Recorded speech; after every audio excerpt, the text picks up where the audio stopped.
Oh oui Vincent, ici on conçoit des bateaux de course exceptionnels. Alors je ne parle pas très fort parce que derrière moi, nos architectes navals sont en train de travailler. Je vais rejoindre Vincent qui est à la tête de ce cabinet d'architecture pour qu'il nous explique un petit peu justement comment vous les concevez ces bateaux. Quelles sont les grandes étapes?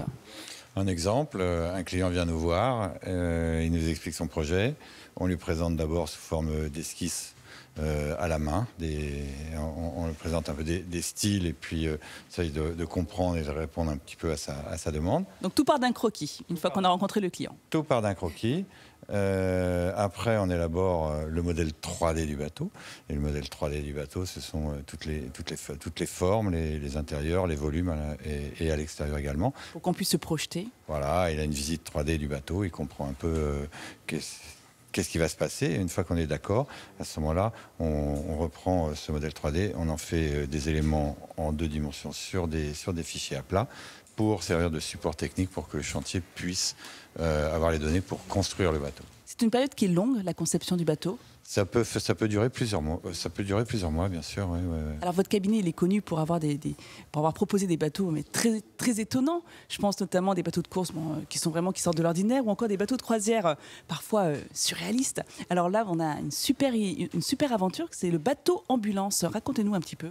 Le bateau ambulance, ça part d'un besoin d'un ami qui est à Dakar. Il cherche à avoir un bateau pour intervenir rapidement dans des endroits qui ne sont pas accessibles par la route.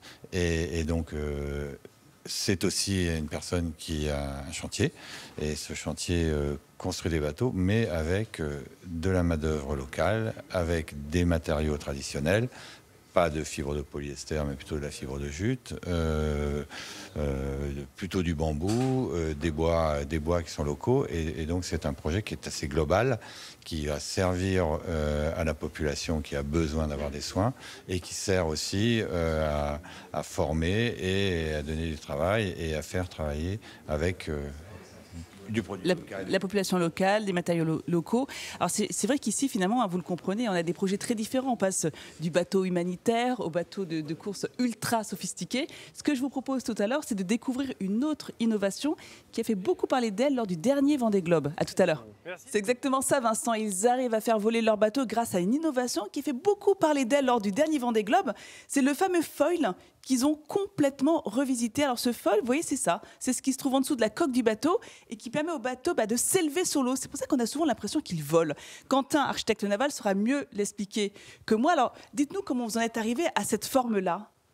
Donc on est parti d'un point de départ qui était ça, les dérives. Et en fait, on s'est dit comment faire pour faire en sorte que les bateaux volent. Et vous êtes arrivé à ça. On est donc arrivé à ça, qui avait donc une petite partie horizontale permettant effectivement de générer de la portance verticale et donc d'alléger le bateau. Et donc on est arrivé à quelque chose de ce type-là. Mais comment vous trouvez l'inspiration pour justement arriver à une forme comme celle-ci plutôt qu'une autre ? C'est vrai que l'inspiration, donc, elle vient beaucoup de la nature, de comment la nature a fait en sorte d'aboutir sur des formes d'ailes d'oiseaux, par exemple, de nageoires, de poissons, des choses comme ça. Et c'est vrai que c'est l'écoulement des fluides autour des ailes ou des queues de poissons, c'est quelque chose, finalement, on est vigilant à ce genre de choses. Ouais, c'est ce qu'on appelle le biomimétisme. On s'inspire effectivement des qualités esthétiques et pratiques de la nature. Alors, au dernier Vendée Globe, 7 bateaux sur 29 étaient équipés de votre foil, dont le vainqueur, Armel Lecléache. Ouais, c'est sûr, sur la dernière édition du Vendée Globe, on a eu un podium complet avec des foilers. Donc c'est vrai que là où on se posait la question, mais est-ce que le foiler va fonctionner ? On a eu la réponse. Donc maintenant, c'est sûr que le foil fait vraisemblablement partie de la nouvelle génération des bateaux du Vendée Globe. C'est compliqué à manier un foil ? Pourquoi vous aviez des inquiétudes ? En fait, on était plutôt inquiet sur la capacité à l'homme à encaisser des chocs, des mouvements pendant une période extrêmement longue de 74 jours. Et on arrive à quantifier le gain de vitesse entre un bateau équipé d'un foil et un qui n'en a pas ? Sur nos ordinateurs, on voit des gains de l'ordre de 3-4 nœuds. Et la question qu'on avait, c'était la capacité, effectivement, à l'utiliser. Et donc là, on commence à avoir des éléments de réponse pour la suite. Alors 3-4 nœuds, c'est quoi, l'équivalent de 5 km à peu près, c'est ça ? 5 km/h ? Ouais, c'est 10% de vitesse, 10-15% de vitesse qui doit faire, c'est ça, 8-10 km/h en plus, ce qui est pas mal. Et la prochaine édition du Vendée Globe, la 9e édition, a lieu très bientôt. J'imagine que là, vous êtes déjà en train de penser à la future innovation ? Ouais, c'est ça. Le point de départ, c'est que les foils, ça fonctionne. Donc, ils seront au milieu de la conception des bateaux et on dessine un bateau autour des foils. Et nous, on sera devant notre poste, on regardera ce Vendée Globe et on essaiera de repérer les feuilles de la maison.